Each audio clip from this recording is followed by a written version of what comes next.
Hi everyone, David Aragona here with the October 15th edition of Horses to Watch, where we take a look back at some races from last week, trying to find some runners that encountered adversity in their trips and could be worth betting back in the future.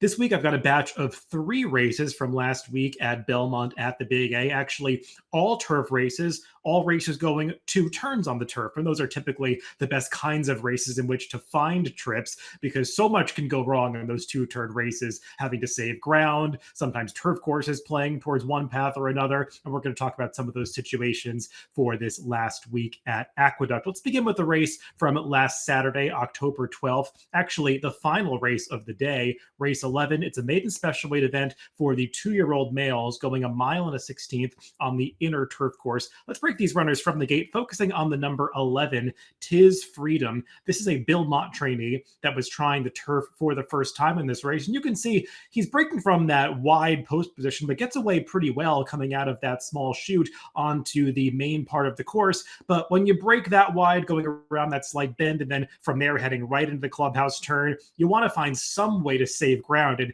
as you can see, this pack is pretty bunched up towards the front end, and his jockey, Jose Lezcano, just never really has an opportunity to get this horse over towards the inside where you want it to be. And while the rail was not as much of an advantage this week as it seemed to be some prior weeks, at Aqueduct, really for most of this Aqueduct fall meet, we've seen the rail be the place to be on both turf courses.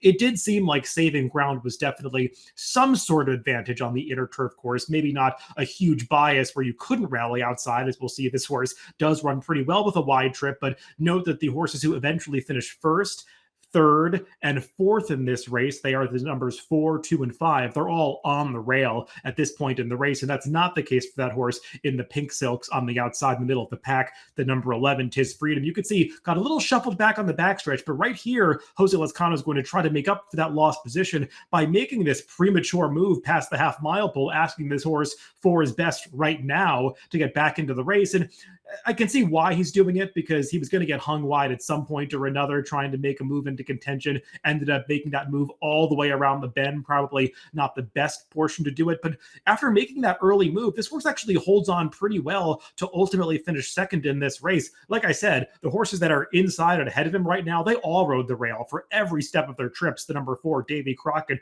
who wins this race, snuck up the inside in the backstretch and just got that perfect ground-saving ride from Joel Rosario. But considering the trip that he got covering all that ground, I thought Tis Freedom ran very well in his turf debut. This is a horse who had faced some good ones in his first couple of starts on the dirt, beaten by a horse named Showcase on debut, who came back to win the Saratoga Special, and then 2 back, beaten by Jonathan's Way, who came on to win the Iroquois in his next start. So he was coming out of some very live races, got on the turf here as a son of Tiz the Law, whose progeny in his first crop have really taken to the turf. He's posted some impressive stats with his turf progeny so far, so I think Tis Freedom does have further upside on this grass surface.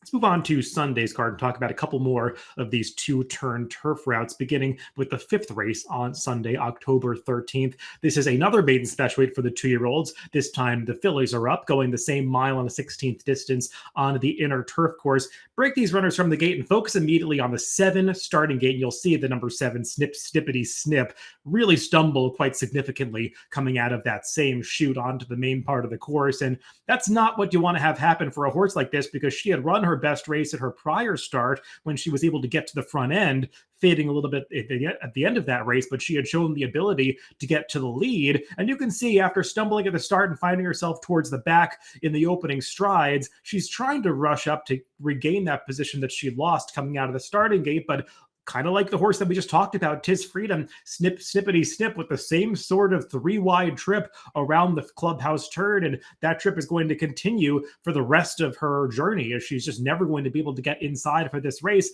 And this was another race where it seemed like inside was a minor advantage. The horses who eventually finished second and third in this race, I believe they are the number 1 and the number 3. You can see them on the rail right now. I do want to also, though, take note of the number 5, who is the eventual winner. That is a first-time starter named Laura Lynn, and I'm not making her a horse to watch because I don't often highlight horses that won their races. Coming back the next time, those are typically horses that take money, not so much hidden trips, but do take note of the fact that Laura Lynn runs very well to win this race because she is never on the inside, makes two distinct moves. She had already made the first one at this point to get into contention, just following Snip, Snippity, Snip into the race. But then she makes another move at the top of the stretch right here to angle outside of Snip, Snippity, Snip and make that big move to win. That's Laura Lynn in those yellow sleeves, Snip, Snippity, Snip, highlighted there in the red cap and white sleeves. Like I said, the eventual fourth place finisher, Snip, Snippity, Snip, just gets hung wide around the first turn, 3 wide around the second turn. And you could see she's staying on pretty well here. She's ultimately going to run up into fourth. No threat for this much the best first time starting winner. But I just think in her third turf start, Snippity Snip, that's a mouthful to say, has not quite fulfilled her potential yet. And we're going to see her likely with another step forward in her subsequent start if she can just find a way to save a little more ground. As for that winner, Laura Lynn, maybe she's a horse that you do want to put in your stable mail for next time because she's likely to take a step up into stakes company. I think this is a filly who might be able to conquer stakes foes down the line, given the promise that she showed winning this debut. Let's now finish up with the final race from this past weekend. The last race on Sunday, race 9. It's a New York bred maiden claiming event going for a mile and an eighth on the outer turf course. $40,000 is the claiming tag. This one for the 3 and up fillies and mares. Let's break these runners from the gate. We're going to focus on the number 1 Starlight Dancer. And there's nothing in the way of a wide trip or traffic trouble that's going to hamper Starlight Dancer here. This is just more of a basic, this horse went way too fast. It's a pace play. This horse just sets a pace that completely falls apart in this race. And you can see at this point, there are 3 horses vying for the front end. The number 9 to her outside and the number 10. They are both long shots in this race. But whereas Starlight Dancer is going to continue on and actually run a pretty decent race to finish second in here, the 2 horses that are chasing her at this point, they will ultimately be beaten by 16 and 19 lengths respectively. So this really was a pace that took a toll on those that were vying for the front end. And Starlight Dancer, she's going to put these 2 pace rivals away pretty early, but Jose Gomez, who's on her, just kind of drops his hands, doesn't really try to get her to slow down too much, and she continues to set these enterprising fractions up front. You could see she went the opening quarter mile in 22 and 4/5 seconds. That is way faster than par for this $40,000 maiden claiming level. Goes the half and still a solid 47 seconds. And remember, these maiden claimers are going not a mile or a mile and a 16th. They're going to more demanding a mile and an eighth distance. And Starlight Dancer is a horse that actually began her career sprinting, a daughter of War Dancer. His progeny typically wants shorter, not longer. So I don't think she's predisposed to want this distance anyway. And she still runs well in spite of that. And you're going to see this race starts to come apart. The eventual winner is in about 5th now, ranging up on the outside. She was towards the back early, and others who ultimately finished 3rd and 4th in this race are also going to close from way back in the pack. I think the number 4 and 11 will finish 3rd and 4th. They were second to last and last early. So like I said, from a race flow standpoint, this is one that completely fell apart. And Lady Laoban, she will rally to victory. But look at Starlight Dancer. She's battling on here. It looks for a moment in middle stretch like she might get swallowed up even for second here, but she battles on all the way to the wire to hang on to that runner-up spot. When you just look at the Beyer speed figures, which only captured the final time, you'll see that she's going to regress from her prior start. She got a 67 Beyer in her race just previous to this. She regressed to a 59 Beyer here. But if you take a look at, let's say, the Timeform US speed figures that we put out in our Timeform US PPs, she's going to get a significant pace upgrade for this race because those numbers